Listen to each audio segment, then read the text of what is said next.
Be ready. 15 seconds.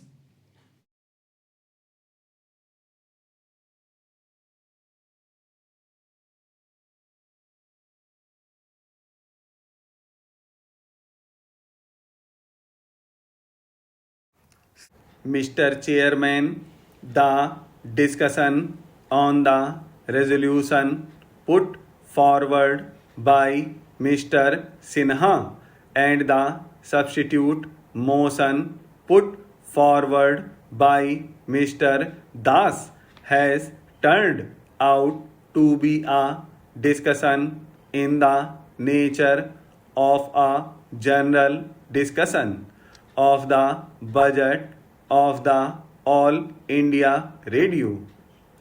I do not want to go into all the considerations which have been put forward, but I want to say one thing about the substitute motion that has been put forward by Mr. Das.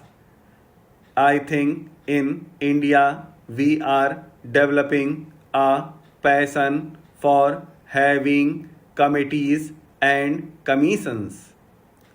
We want a committee or a commission for every blessed thing that there is in India.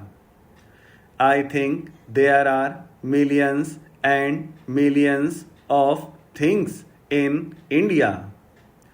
I would say that before we think of having any other commission or committee appointed, we should first of all read the reports of those committees and commissions which are before us, digest them and take action on them, and then think of doing something else.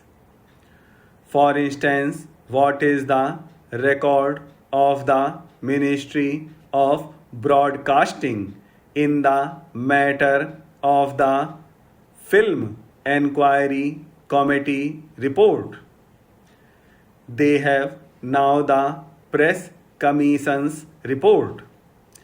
The two bodies have been set up by this ministry.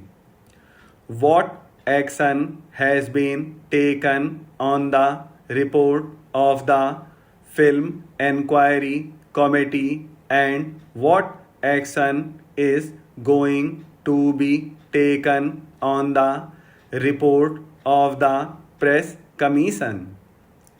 I think that the Press Commission's report may be thrown into cold storage. We will not allow it to be thrown into cold storage. I know what has happened to the report of the Film Enquiry Committee. Therefore, I say that this passion for committees and commissions should be curbed, and we should not run away with the idea that the commissions will provide the panacea for all our ills, and that a committee will cure all our difficulties and troubles.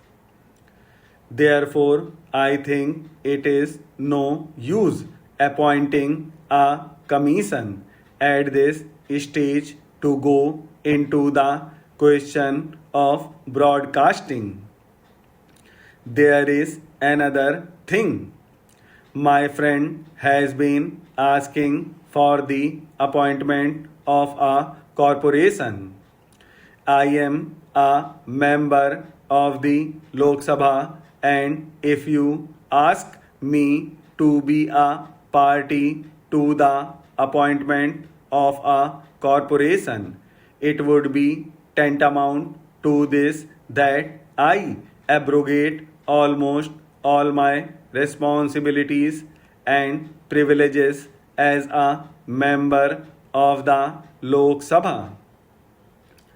I was saying that the need is for direct control.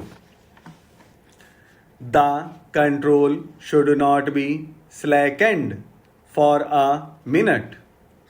Unless it is done, I am sure the lines on which these persons want the radio to develop will not be possible.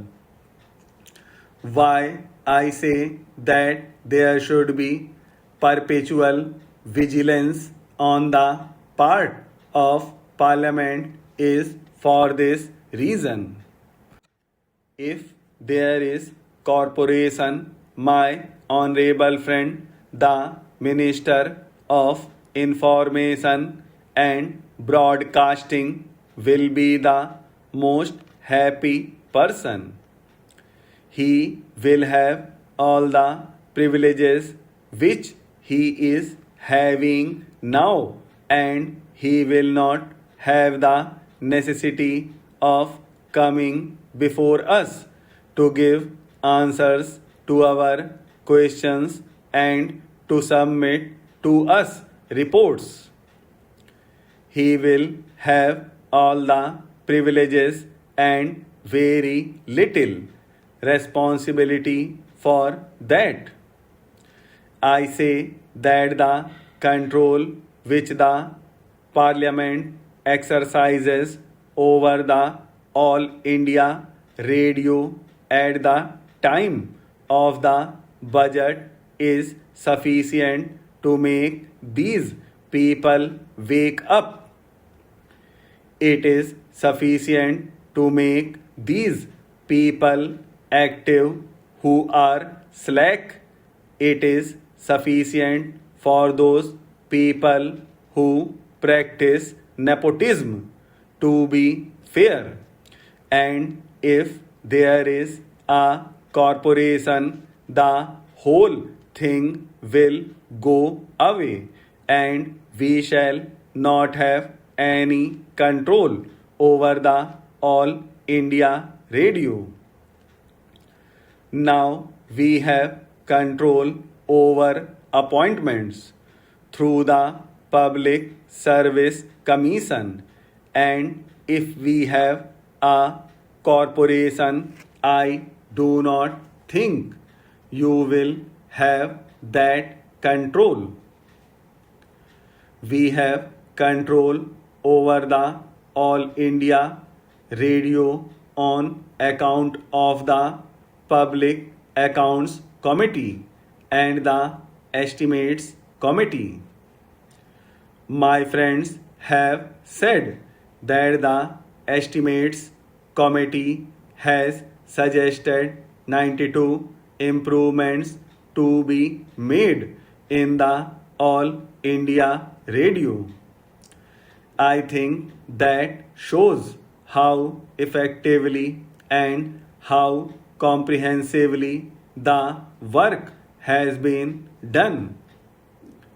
When work of that kind is being done by the Estimates Committee and the Public Accounts Committee, and when the whole thing comes before the House, I do not see why we should have a corporation of this kind.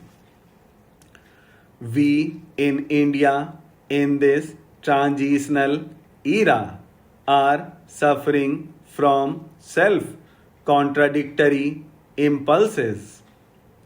On the one hand, I see on the floor of this house something being said that we should not take this country or that country as our model, and on the other hand, a gentleman wants us to follow the BBC model or some other model. That is a self-contradictory impulse. Somewhere in the 1954 issue of this quarterly, I find an article not eulogizing the corporation but an article on the subject of the ills of the British Broadcasting Corporation. The gentleman has gone into the question and given us the reason for that and also the remedies for that. I would therefore say that we do not need a corporation.